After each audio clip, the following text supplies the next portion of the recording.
think probably everybody thinks this about their own experience, but I really believe when I was growing up in the 90s, it was the golden age of Christmas movies.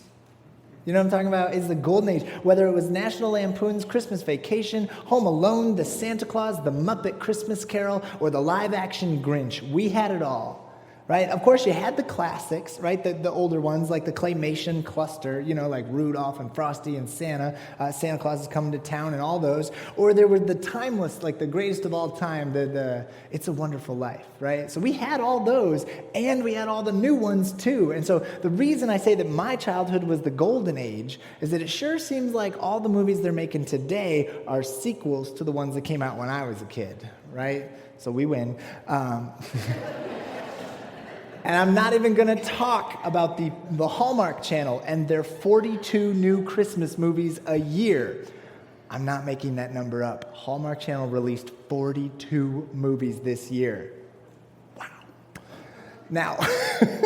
Now, most of the big Hollywood movies in Christmas, they have a few of the same themes, right? They're all about family and love and generosity, and those are wonderful messages, right? But when I was little, there was one message that was the most important. It was the unspoken, this is a message that you found in most Christmas movies. It was the unspoken virtue of believing in Santa.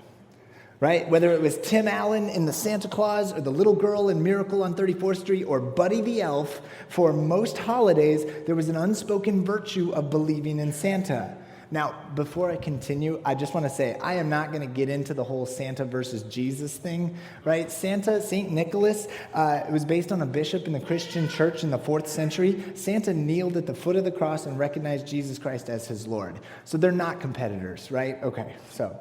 But now in a ton of movies, in a ton of these Christmas movies, the good guys believe in Santa, the bad guys don't, right? I was watching Elf with my kiddos. Has anybody seen Elf? You guys seen this one, right? It makes me laugh all the time. And the big struggle in that movie is that there's no more Christmas spirit, and that's how they make Santa's sleigh fly. And in the Santa Claus, Tim Allen, he's actually at the North Pole talking to an actual elf, and he's like, I still don't believe this, right? And she says, this little elf says to him, she says, seeing isn't believing. Believing is seeing. Kids don't have to see this place to know that it's here. They just know.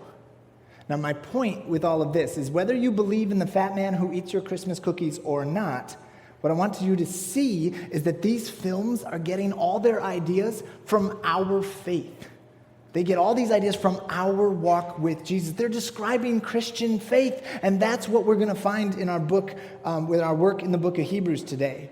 Now, if you've been with us the past couple of weeks, we have been reading through the later half of the books of the New Testament. If I get to Hebrews, I only have a couple pages left, right? Like, we're almost done with this book. We have been reading this book the entire year. We've read the entire book in a year. Next week is the end.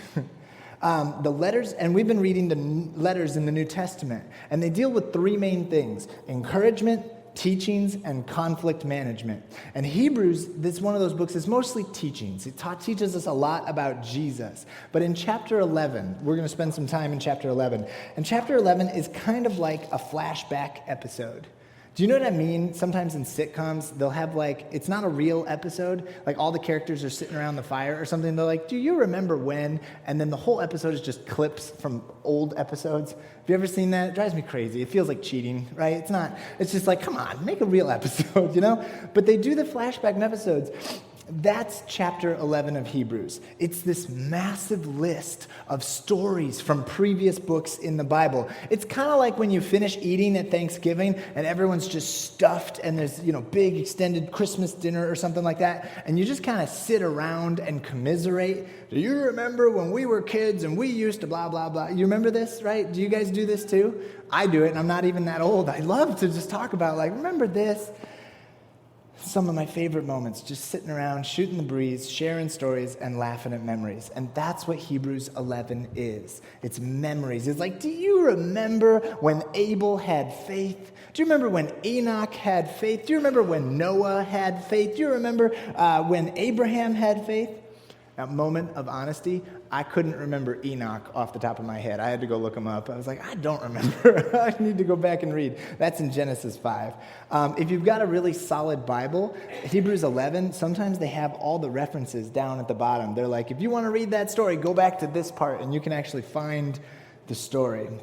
Now, Hebrews starts out, chapter 11, verse 1, and it says, faith is the confidence that what we hope for will actually happen.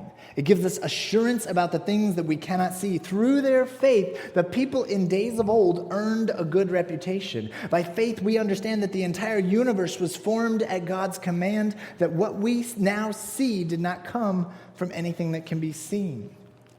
He says, faith is confidence that what we hope for will actually happen.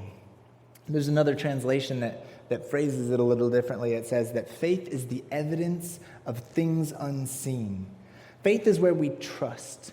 It's where we believe in something even if it's not right in front of us. There's this great moment in the movie The Santa Claus where an adult, Neil, is trying to convince the little boy, his name is Charlie, and they're trying to convince him that Santa's not real. And he's like, no, it's not real. And the little kid, the adult says, well, I've never seen a reindeer fly.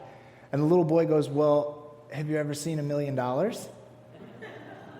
And Neil, the stepdad, he admits, he's like, well, no. And he's like, and then this is what Charlie says. He says, just because you can't see something doesn't mean it doesn't exist. And I'm like, there you go, right? Who knew Charlie and the author of Hebrews would have so much in common? They're giving us the same message. Here's what I want you to grab from all of this. Faith is the start of every good thing that has ever been. Every single good thing that exists in our world started with somebody who believed in it, right? Before you could see it, somebody had to have faith in it. Faith is a spark, right? When I wake up in my bed, I have no evidence of coffee, right? Maybe some monster broke into my house and threw away all my coffee grounds and broke my Chemex, right? That could happen, but I have faith that there's going to be coffee there when I get out of bed, and sometimes that's what gets me out of bed. Faith is a spark. Faith is a starting point. And when you have faith in God, that's why all these guys did these incredible things. They believed, and that belief was enough motivation for them to do incredible things that they did. Noah didn't have any evidence of a worldwide flood. He just trusted God. He had faith. He still built that boat. Listen in verse 8. It says, Hebrews 11, verse 8. It says, it was by faith that Abraham obeyed when God called him to leave home and go to another land that God would give him as an inheritance. He went without knowing where he was going. And even when he reached the land that God had promised him, he lived there by faith, for he was like a foreigner living in tents. And then it jumps down, it says, verse 11, it says, it was by faith that even Sarah was able to have a child. Though she was barren and she was too old, she believed that God would keep his promise. And so a whole nation came from this one man who was as good as dead, a nation with so many people that like the stars in the sky and the sand on the seashore, there is no way to count them. Every single good thing that has ever been started with some form of faith. You have to believe.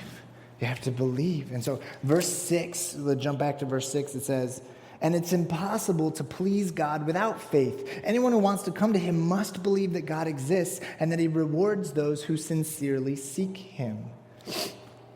You need faith to please God. Without faith, we lack motivation in our lives. You hear some of these stories, right? And it just it's like, remember what you've learned. Remember what they did. Verse 20, it says, 20. It was by faith that Isaac promised blessing for his future sons, Jacob and Esau. It was by faith that Jacob, when he was old and dying, blessed each of Joseph's sons and bowed in worship when he leaned on his staff. It was by faith that Joseph, when he was about to die, said confidently that the people of Israel would leave Egypt. He even commanded them to take his bones with them when he left. It was by faith that Moses' parents hid him for 3 months when he was born. They saw that God had given him an unusual child, and they were not afraid to disobey the king's command. And it was by faith when Moses grew up, he refused to be called the son of Pharaoh's daughter. He chose to share the oppression of God's people instead of enjoying the fleeting pleasures of sin. Now, I don't know about you guys, but if you have been reading along with us all year, every one of those names comes with a whole big story of things that they have done, right? It doesn't stop there. Verse 13, it says, all these people died still believing what God had promised them. They did not receive what was promised, but they saw it from a distance and they welcomed it. They agreed that they were foreigners and nomads here on earth. This is so important to this whole faith conversation. Most of those people died before they saw the promise come true. God did deliver, right? God did fulfill every single one of those promises, but the heroes of the faith did not get to see it, right? Joseph had been dead for 400 years before God led his people out of Egypt, right? Moses did not actually get to see the promised land. He led the people into the wilderness. He never made it to the final destination. These people had more than just faith. Faith is the spark. That's what gets you started. But the spark will go out easily without hope. Hope is the only way that the thing we started with faith can endure. It's the only way that it doesn't sputter out and die. In the darkness, in the valley, in the struggles and obstacles you find in life, hope is the way you make it through. Faith is easy in the daylight, but hope is the way faith survives the night. Hebrews says, all these heroes died before they received their promises. They saw the promise from a distance, and they welcomed it. Hope is the kindling that we add to the spark of faith, right? Hope is the moment where you take faith, you take the spark, you take that belief, and you look into the distance. And you say, okay, we're going to make it to that, right? We see that our faith is stronger than the struggles of the present moment. If it is hard right now in your life, pray for hope, because hope is the belief that the story is not over. I read this earlier, but I love it. I think it's so powerful. I want to read it again. It says, it was by faith that the people of Israel marched around Jericho for 7 days and the walls came crashing down. It was by faith that Rahab the prostitute was not destroyed with the people in her city who refused to obey God, for she had been given a friendly welcome to the spies. How much more do I need to say? It would take too long to recount the stories of faith of Gideon, Barak, Samson, Jephthah, David, Samuel, and all the prophets. By faith, these people overthrew kingdoms. They ruled with justice. They received what God had promised them. They shut the mouths of lions. They quenched the flames of fire and escaped death on the edge of a sword. Their weakness was turned into strength. They became strong in battle. They put whole armies to flight. Women received their loved ones back from death. But others were tortured. Refusing to turn from God in order to be set free, they placed their hope in a better life after resurrection. Some were jeered at and their backs were cut open with whips. Others were chained in prisons. Some died by stoning. Some were sawed in half and others were killed with the sword. Some went about wearing skins of sheep and goats, destitute, oppressed, and mistreated. Faith leads us to do incredible things. But life is not a steady uphill climb. Amen? Right? This is real life. Life is not just like, it's going to be good, good, good, and then more good. That's not real life. Hope is the only way our faith endures. Hope is the method that helps our faith endure. I think about the Christmas story, right? Hebrews 11, that's mostly Old Testament, right? But I think there's some stories we could add. The hope of Mary, right? The faith. I mean, when that angel shows up and he's like, you're going to have a kid, she's all faith. Everything's great. I'm going to have a baby. That's amazing. But then do you remember everything she had to overcome? Right? The social pressures, the census, traveling. She had to give birth in a barn. Right? Her faith started when the angel showed up and told her about the baby. But hope got her through the delivery. Right? Hope got her through the struggles. I think about the hope of the shepherds. They have to go find this kid in a stable in Bethlehem. And again, the spark started with an angel. An angel shows up and they're like, there's a baby. It's going to be in the manger. It's going to be amazing. And they're like, yeah. They got that spark of faith. But then how many barns do you think they went to before they found the kid? Right? Can you imagine them going from like barn to barn? And how silly do you think they felt? They're like, we're looking for a kid in the manger, right? Like we're checking, is he in this one? Nope, just cows. Is he in this one? And they're just checking from barn to barn. Do you ever think they felt like giving up? Like, this is embarrassing. We're checking barns for babies. Like, that doesn't make sense. Think about the hope of the wise men following the star. That star was far away, right? People think that maybe they were like scholars or astronomers, right? And so they see the star and they figure out what it means and they're like, yeah, this is awesome, this is exciting, we're going to travel, we're going to find that star. But then after a couple weeks of traveling, do you think like the wise man number 2 was like, guys, it's just a star and I miss my bed, right? Like, are we totally sure this is like, how hope is what got them through. Hope takes you across the finish line. Hope takes faith across the finish line. And this is all over the place. Our readings from this past week were all in Hebrews and 1st and 2nd Peter. 2nd Peter chapter 1, verse 20, it says, 2nd Peter chapter 1, verse 20, here it is. It says, above all, you must realize that no prophecy in Scripture ever came from a prophet's own understanding or from human initiative. No. Those prophets were moved by the Holy Spirit and they spoke from God. It says no prophecy came from a prophet's own understanding. What he means is, like, if you remember the prophets, they were the mouthpiece of God way back in the Old Testament. But the prophets didn't understand what God wanted. God would tell them, okay, go tell the people this. And the prophets would be like, I don't get it. And he said, I don't care, just go tell them, right? Go tell the people. And they didn't understand, but they would go. They would say, okay, I'll tell the people. It's not going to make any sense, but I'm going to say it. And then like 50 years later, they'd be like, oh, that's what God meant, right? They find out way later. I mean, Isaiah was the first guy. He said a virgin is going to give birth. Hundreds of years before Jesus was born, there was a guy who was like, a virgin is going to give birth. That doesn't make any sense. But now we look back and we're like, oh, that's what it meant. Think about it like this. Children have to wait for Christmas morning to open their presents, right? Maybe. Right? Wait till Christmas morning. And that's hard for a kid because we got to teach kids about delayed gratification. Right? We got to teach them. It's like, no, you don't get what you want right when you want it. You got to wait for the good things. And that makes that moment even more amazing, right? Who remembers the excitement of Christmas morning, right? That enthusiasm. You're like, yeah. The kids are like raising their hands, you know. They're like, we're on board. We get it, right? But in the same way, God has set up the history of the world, not in a way that satisfies us instantly and on demand. It's actually really rare for you to like have faith and pray for something and then to get the answer right away. That's really rare. But if you think about the stories of Israel's history, most of them do not see the promise fulfilled. God put the history of the world together on purpose to teach us to trust him more. He said, look, I'm not going to show you the answers right away. You have to trust me. And then we see him fulfill those promises over and over and over. Faith is the spark. Hope is the kindling. But here's where it all comes together.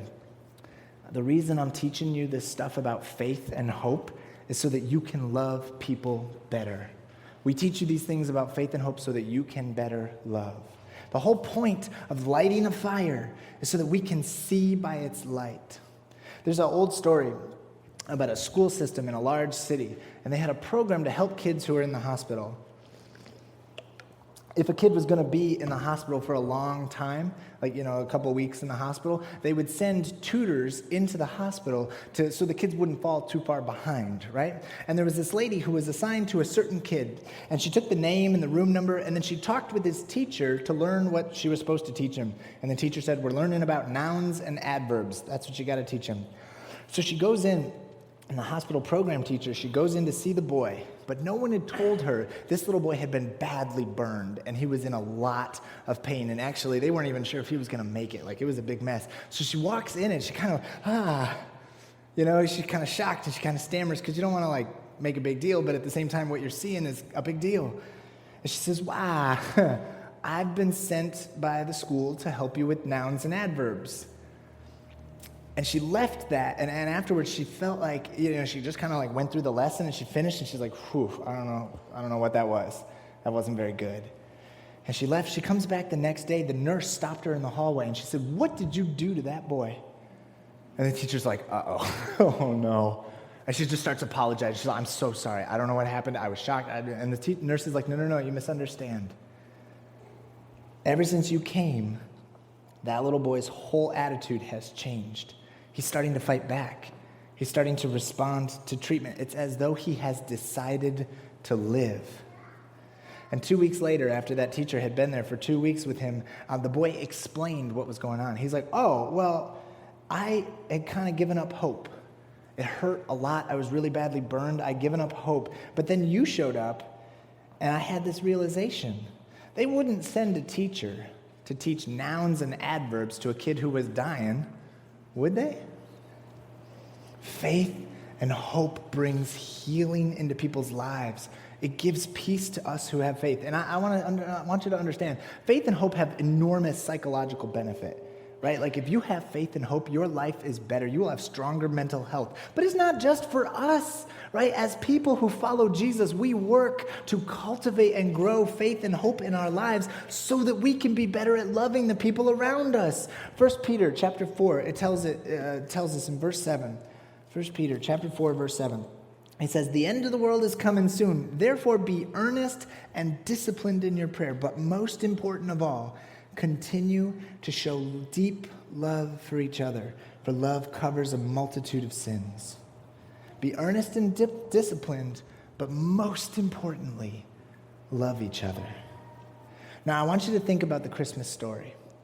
God sent a baby, born of a virgin, laid in a manger with shepherds and kings watching. And what I want you to realize is that God was very intentional with the way he set this up. Being born in a barn was not an accident. Being born as a helpless baby was not an accident. God put the nativity picture together very specifically. Because think about this. God sent us a solution that is not a solution. Right? God sent us a solution that required even more faith and hope. God could have come into the world as a grown man, leading heaven's armies to smite all his enemies. But he came as a helpless baby. And a baby is not a solution, right? Do you think the kings, when they showed up, right, the three kings, they walk up to the kid lying in the manger and stick a microphone in his face, and they say, sir, your coming has been foretold in the heavens. We have followed your star to this location. We've just been accosted by a bunch of very excited and a little bit scruffy shepherds. Something about angels. And it's very clear that heavenly beings are telling everyone about this momentous birth. Baby Jesus, when can we expect a copy of your plan to save the world? And he just kind of goos at him, right? Like, he's a helpless baby. The birth of Jesus is all about faith and hope because it's all about potential. The kid needs to grow up. We need to grow up. The fact that God came into the world at all, that's already an incredible event. But it is the shadow of the cross that gives the nativity its power. Do you understand? It's what he is going to do. We have faith that the baby, the reason we get excited about the baby is not the baby, but what that baby is going to do, who that baby is going to be, right? The fact that God, it is hope of what is coming, hope of victory over sin and death that makes Christmas matter. It is faith. If faith is a spark and hope is kindling, I want you to see that the nativity is like God pouring lighter fluid all over everything, right? God didn't send us a prepackaged answer. He sent us firewood. He sent us potential. And I don't want you to miss this. Jesus started as a baby with all this potential. He was the king, but he still had to learn how to talk. He still had to learn how to walk and how to eat. Mary still had to potty train Jesus, right? As he developed, and that is the power of Jesus coming as a real-life human being. We develop as Christians just like he developed as a person. We start out as a spark with our faith, right? And with hope we grow. We build a fire in our hearts, and as we grow, then your life starts to change the world around you. The power of the nativity and the power of your faith is their potential. The baby is going to grow and develop your faith. You can grow closer to God. You can grow and develop. Because if you have no hope and you have no faith in the future, you have no power in the present. And you become useless and hopeless. There's another story. Years ago, this is a true story, there was a small town in Maine, and it was proposed for a large hydroelectric plant. They were going to build a dam, right? But since the dam was going to be built across the river, it was going to flood the whole valley. And there was a little town there. And so they went to the people. When the project was announced, they went to the people and they gave them a couple months, and the company had to help them move and stuff. They paid for the relocation. And so they told everybody, hey, you got to move. Right? You have a couple months, we're going to get your affairs in order, but when the dam is built, this whole place is going to be underwater, so you can't stay here, right? And so during the time that they were building the dam, because it took them a long time to build the dam, a couple of months, right? During this time, a weird thing happened in the town. All improvements ceased. There was no painting. There were no repairs made on buildings or roads or sidewalks. Day by day, the town got shabbier and shabbier. And so way before the floodwaters came, the town looked awful. It started to look like an abandoned ghost town, even though the people were still there because no one was fixing anything. One of the citizens complained. They said, where there's no faith in the future, there's no power in the present. If I don't believe that my house is going to be here tomorrow, why would I mow my lawn? Why would I paint the gutters? Why would I do anything if I don't believe good things are coming in the future? It's the same in our lives, right? The town was cursed with hopelessness because it had no future. And some of us are living our lives with no hope for the future. And that means you can't grow today. We can't do anything in our lives today if we don't have hope. But God didn't send us a finished product. He sent us the power of potential in the helplessness of the baby Jesus. And he did that to show you the power of faith, hope, and love. It can change your life, and then it can change the world.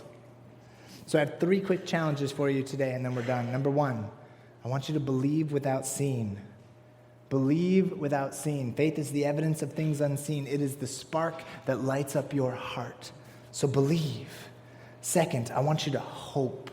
In the darkest moments, I want you to cling to hope. Remember the long and storied history that we've been studying all year long. There's so many people who have gone on before us, and they have clung to hope even when the promise wasn't fulfilled in their lifetime. Hope got them through the hard times when the spark of faith flickers like a candle in the wind. Hope is the kindling that gets faith across the finish line. And in the same way, hope can get you through the cold, dark night of the soul. So believe without seeing. Hope even in the darkest moments. And then finally, let your faith and your hope help you to better love. Right? We built this fire of faith so we could shine a light into the dark places of the world. Jesus changed everything. Not just because he was a baby, but because when he grew up, his love and his sacrifice for the world changed the world. It's the same in your life. I mean this. Your faith can change the world.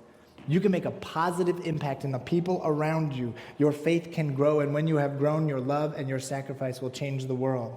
That's the power of potential. Every single one of you has the capacity to change the world for the better. Feed the spark, fuel that flame, and let your light shine into the darkest places in the world. I think about all those Christmas movies with the unspoken rule that the good guys believe and the bad guys don't. And I realized they're just picking up what Christianity was laying down, right? Faith is the spark that gets us moving. Hope is the kindling that gets us through the obstacles and the challenges. And all of it is so that the love of Jesus Christ can shine out into our world. Let's pray.